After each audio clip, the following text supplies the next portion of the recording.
Hello everyone. তো আজকে topic হচ্ছে আমরা ভাত থেকে ওয়েট লস করতে পারি বা ভাত খেলে কি আমাদের ওয়েট লস হবে।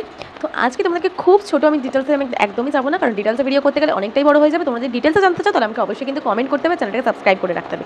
তো তোমাদেরকে বলি যে আমরা যখন ভাত খাওয়া ছেড়ে দিই, আমরা অবভিয়াসলি মাছে ভাতে বাঙালি, তো আমরা কোনোভাবেই সেটাকে আমরা ভাবতেই পারি না যে ভাত খাওয়া ছেড়ে দেবো। যদি ভাত খাওয়া ছেড়ে দাও তো কী হতে পারে।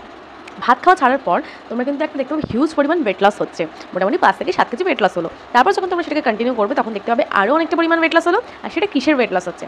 প্রথমে আমরা যখন ভাত খাওয়া ছেড়ে দিচ্ছি তখন আমাদের বডিতে হোল্ড করে থাকা ওয়াটারের পরিমাণ কমে যাচ্ছে, যার জন্য আমাদের 5 থেকে 7 কেজি পর্যন্ত ওয়েট কমে যাচ্ছে।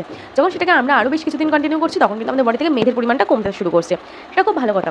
কিন্তু যখনই তুমি সেই ডায়েটটাকে কন্টিনিউ না করতে পেরে আবার আগের ডায়েটে ফিরে আসবে তখন কিন্তু তোমার অনেক পরিমাণ ওয়েট কিন্তু গেন হবে, যা পরিমাণ কমেছে তার থেকে বেশি পরিমাণ ওয়েট গেন হবে। তো তার জন্য আমাদের কী করা দরকার? আমাদের একটা ব্যালেন্স ডায়েট মেনটেন করা দরকার। তুমি যেভাবে খাচ্ছ সেভাবেই খেয়ে একটা ব্যালেন্স ডায়েট মেনটেন করতে হবে। আর সেসবের জন্য ভিডিওতে ডিটেলস জানতে চাও আমাকে অবশ্যই কমেন্ট করে জানাও, আমি কিন্তু ডিটেলস ভিডিও করবো। চ্যানেলটাকে অবশ্যই সাবস্ক্রাইব করে রেখো এরকম নিত্য নতুন অনেক টিপস পাওয়ার জন্য। চলো টাটা।